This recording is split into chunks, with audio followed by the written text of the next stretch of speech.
Assalamualaikum warahmatullahi wabarakatuh. Sahabat beriman, saat Isra Mi'raj, Rasulullah melihat banyak hal.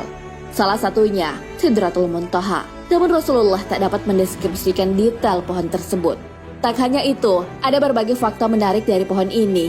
Lalu bagaimanakah gambaran pohon ini? Dan siapa sajakah yang bisa mendekatinya? Pohon yang indah. Sidratul Muntaha diasosiasikan dengan pohon bidara. Rasulullah Shallallahu Alaihi Wasallam menggambarkan pohon ini menyerupai kuping gajah. Satu dahan saja dari pohon ini akan membuat seluruh dunia tertutupi.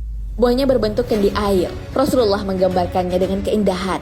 Hal ini sesuai dengan hadis dari Anas bin Malik. Rasulullah Shallallahu Alaihi Wasallam bersabda, "Ketika aku dimi'rajkan ke langit ketujuh, aku diajak ke Sidratul Muntaha.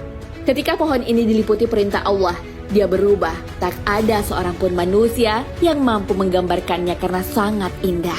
Hadis riwayat Abu Ya'la Al-Musili.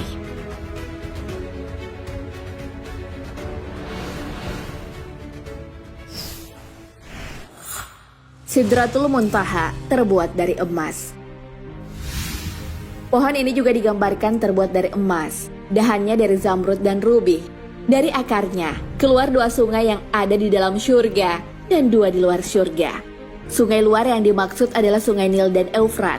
Jarak antara ujung bawah ke puncak pohon ini adalah 150 tahun perjalanan. Bahkan penunggang kuda melintasi bayang-bayang pohon ini selama 100 tahun. Hal ini sesuai hadis Rasulullah Shallallahu Alaihi Wasallam dari Asma binti Abu Bakar radhiyallahu an. Beliau mendengar Rasulullah Shallallahu Alaihi Wasallam menjelaskan tentang Sidratul Muntaha.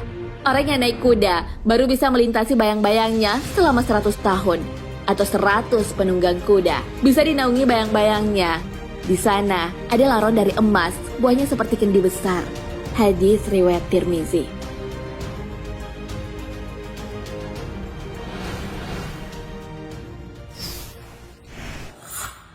Letak Sidratul Muntaha.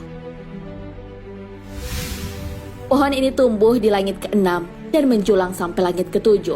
Ia adalah ujung dari semesta, terletak di tempat yang tinggi.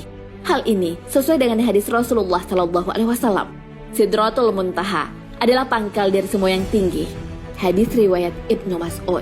Sidratul Muntaha juga berdekatan dengan syurga. Hal ini sesuai dengan firman Allah dalam Al-Quran, yaitu di Sidratul Muntaha, di dekatnya ada syurga tempat tinggal. Al-Quran Surah An-Najm ayat 14 hingga 15.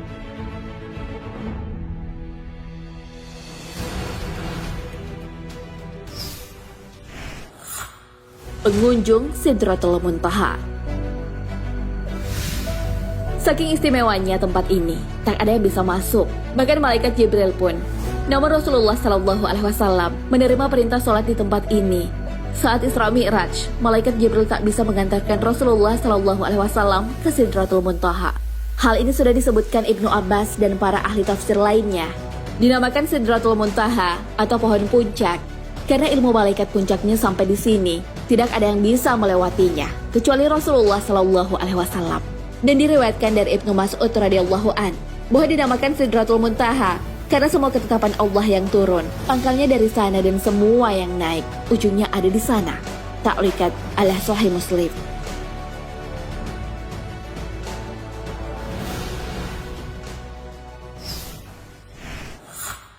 Peristiwa besar di Sidratul Muntaha. Ada dua momen penting yang terjadi di tempat ini. Yang pertama, di tempat ini Rasulullah Shallallahu Alaihi Wasallam melihat Allah secara langsung, namun hanya dalam bentuk cahaya. Pendapat mengenai ini didukung sebagian ulama. Syekhul Islam dalam kitab Majmu' Fatawah mengatakan bahwa perselisihan yang terjadi di kalangan para sahabat adalah apakah Nabi Muhammad Shallallahu Alaihi Wasallam melihat Tuhannya pada malam Isra Mi'raj. Ibnu Abbas radhiyallahu an dan mayoritas ulama Ahlus Sunnah berpendapat bahwa Nabi Muhammad Shallallahu Alaihi Wasallam melihat Tuhannya ketika Isra Mi'raj. Sementara Aisyah dan beberapa tokoh yang bersamanya mengingkari akidah ini. Penegasan tentang Rasulullah melihat Allah diperkuat oleh Abu Hurairah. Beliau ditanya oleh Marwan bin Hakam, apakah Nabi Muhammad Shallallahu Alaihi Wasallam melihat Tuhannya? Jawab beliau, iya, beliau telah melihatnya. Hadis riwayat Abdullah bin Ahmad. Peristiwa yang kedua adalah perintah sholat yang diberikan kepada Rasulullah Shallallahu Alaihi Wasallam. Peristiwa ini membuat Rasulullah Shallallahu Alaihi Wasallam bolak-balik dari Sidratul Muntaha ke tempat Nabi Musa alaihissalam perihal keringanan rakaat sholat. Hal ini sesuai hadis Rasulullah Shallallahu Alaihi Wasallam. Aku telah berulang kali memohon keringanan kepada Robku sampai aku merasa malu. Tetapi aku ridho dan menerima perintah tersebut. Beliau melanjutkan, setelah aku melewati Musa, terdengarlah suara seruan, telah kusampaikan kewajiban kalian atasku, dan aku berikan keringanan untuk hamba-hambaku. Hadis riwayat Bukhari dan Ahmad.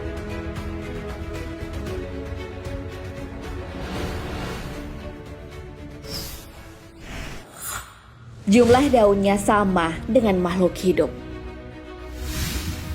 Fakta selanjutnya tentang pohon ini adalah daunnya sama dengan jumlah makhluk hidup. Malaikat maut akan mencabut nama yang tertulis di daun Sidratul Muntaha yang jatuh. Hal ini sesuai dengan riwayat Kabil Akbar. Allah Subhanahu wa Ta'ala telah menciptakan sebuah pohon di bawah arsy yang daunnya sama banyak dengan bilangan makhluk yang Allah ciptakan. Jika seseorang itu telah diputuskan ajalnya, umurnya tinggal 40 hari dari hari yang diputuskan, maka jatuhlah daun itu kepada para malaikat maut. Taulah bahwa dia telah diperintahkan untuk mencabut nyawa orang yang tertulis pada daun tersebut. Sahabat beriman, itulah beberapa fakta tentang Sidratul Muntaha. Keindahannya tak bisa digambarkan dengan detail, karena hanya Allah yang tahu. Begitu juga, tak sembarang makhluk yang bisa mengunjunginya. Peristiwa besar dan penting pun terjadi di sana. Fakta-fakta ini hendaknya bisa meningkatkan ketakwaan kita kepada Allah Subhanahu wa Ta'ala. Ketakwaan adalah sebuah kewajiban yang diemban oleh seorang hamba. Walaupun bertakwa adalah kewajiban, Allah akan membalasnya dengan kebaikan. Hal ini telah disebutkan dalam firman-Nya. Jikalau sekiranya penduduk negeri-negeri beriman dan bertakwa, pastilah kami akan melimpahkan kepada mereka berkah dari langit dan bumi. Tetapi mereka mendustakan ayat-ayat kami itu, maka kami siksa mereka disebabkan perbuatannya. Al-Quran Surah Al-A'raf ayat 96. Wallahu a'lam bishawab. Sahabat beriman, jangan lupa berbagi informasi dengan share video ini, karena sebaik-baik manusia adalah yang paling bermanfaat bagi manusia. Wassalamualaikum warahmatullahi wabarakatuh.